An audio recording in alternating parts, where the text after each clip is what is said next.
Et on démarre ce journal avec l'inauguration du centre-ville de Tourcoing. Ce matin, le tout nouvel espace Saint-Christophe n'ouvrira officiellement au public que mercredi. Mais ce matin, donc, toute la classe politique locale était présente pour inaugurer ce centre commercial. Parmi les élus, Michel-François Delannoy, le maire de Tourcoing, Patrick Caner, le président du conseil général, et Pierre de Saint-Ignon, premier adjoint au maire de Lille, qui venait représenter Martine Aubry. Martine Aubry devait être présente initialement, mais elle était en fait absente ce matin. 5 ans de travaux ont été nécessaires pour créer ce nouvel espace de vie en centre-ville. Des dizaines de boutiques, un cinéma, un hypermarché et un parking y seront regroupés. Pierre Beauvillain était ce matin à l'inauguration de cet espace Saint-Christophe. Écoutez les explications du maire de Tourcoing, Michel-François Delannoy. C'est un projet qui n'a de sens que parce qu'il se situe dans le développement de la métropole et de la région. Donc aujourd'hui, c'est Tourcoing qui invite les métropolitains, ceux qui habitent la région, mais aussi bien sûr les Tourquenois, à venir découvrir, se réapproprier un cœur de ville tout à fait exceptionnel. Autre titre de l'actualité régionale en ce lundi 4 avril 2011, le classement des lycées du Nord-Pas-de-Calais.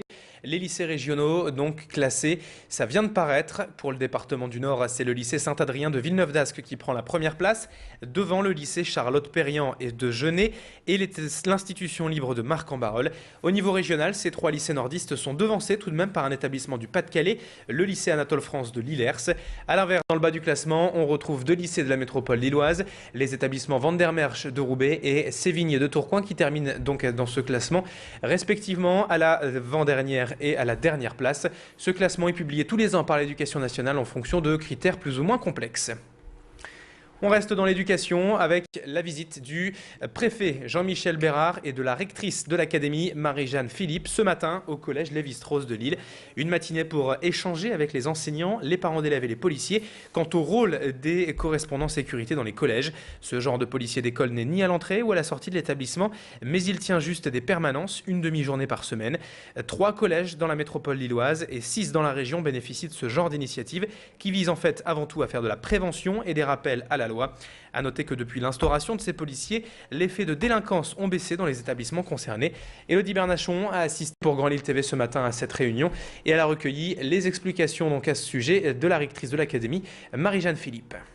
On lui apprend la vie en société, mais certains enfreignent les règles et le travail, et on l'a vu aujourd'hui, du policier référent qui fait un rappel aux règles certainement plus approfondi que ne pourrait le faire le monde enseignant, parce que nous rappelons les principes, mais le policier peut donc rappeler les articles de loi et donc montrer en quoi et comment l'élève qui donc a enfreint la loi peut éventuellement être puni plus tard si ces débordements continuaient. Donc essayer de lui faire voir un petit peu pourquoi l'enfant enfreint la loi et les conséquences que ça peut avoir. Le chantier du Grand Stade est encore une fois à l'arrêt aujourd'hui. En grève depuis la semaine dernière, les employés d'Eiffage ont durci le mouvement aujourd'hui. Depuis ce matin, ils ne laissent donc plus rentrer désormais les sous-traitants ou les intérimaires sur le chantier, comme c'était finalement le cas encore la semaine dernière. Pour rappel, ce mouvement de grève chez Eiffage est national. Les salariés réclament une hausse de salaire de 3%. Pour ce qui est de leur direction, elle ne leur accorde pour le moment 1,7% d'augmentation. Les négociations sont donc toujours à l'arrêt aujourd'hui. Et si l'opinion publique mexicaine changeait finalement d'avis sur la culpabilité de Florence Cassé, récemment, un magazine de presse People mexicain a fait sa une avec la nordiste emprisonnée en titrant « Présumée innocente ».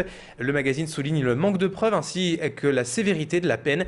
Florence Cassé a été condamnée, je vous le rappelle, à 60 ans de prison pour enlèvement, des faits qu'elle a toujours niés. Un recours en révision pour inconstitutionnalité a été déposé.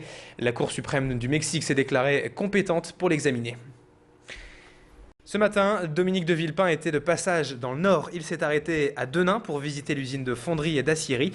Il a également répondu aux interrogations sur les problématiques de l'industrie lourde, de l'exportation et sur les PME françaises.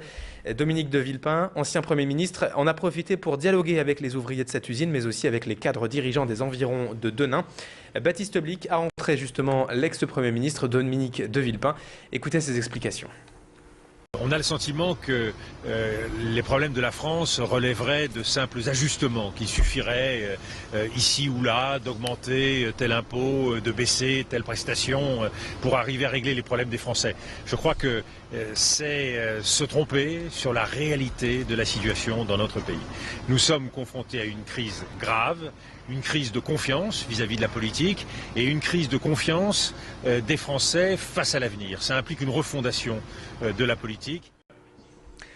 19h35 en cette fin de journal, on évoque ce concert de l'amitié franco-allemande qui a eu lieu hier soir au théâtre Sébastopol de Lille. 300 jeunes musiciens du Jeune Orchestre Philharmonique de Lille et du Kinder Orchester de la Ruhr ont donné ce concert. Le programme musical a fait la part belle à des œuvres de Mozart, Brahms, Tchaïkovski.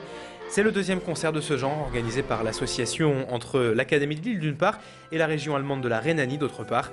Le premier concert en novembre 2010 avait eu lieu en Allemagne. Écoutez à ce sujet les explications de Claude Dietrich, inspectrice pédagogique régionale, au micro de notre reporter. Le projet est un projet européen. C'est un échange entre la ville de Essen et la région Ruhr et la ville de Lille et la région Nord-Pas-de-Calais. Et c'est un échange franco-allemand de jeunes instrumentistes dans le cadre, l'an passé, Essen, capitale européenne de la culture. Et nous les avons réinvités ici à Lille pour faire l'échange. C'est ainsi que se termine ce journal. Merci à toutes et à tous de l'avoir suivi. Et je vous le rappelle que sur Grand Lille TV, nous sommes en direct ce soir jusqu'à 21h, tous les quarts d'heure, pour faire ensemble un point complet sur l'actualité de la métropole lilloise, plus les prévisions météo et l'infotrafic. Et tout cela d'ailleurs, c'est dans un instant. Restez avec nous.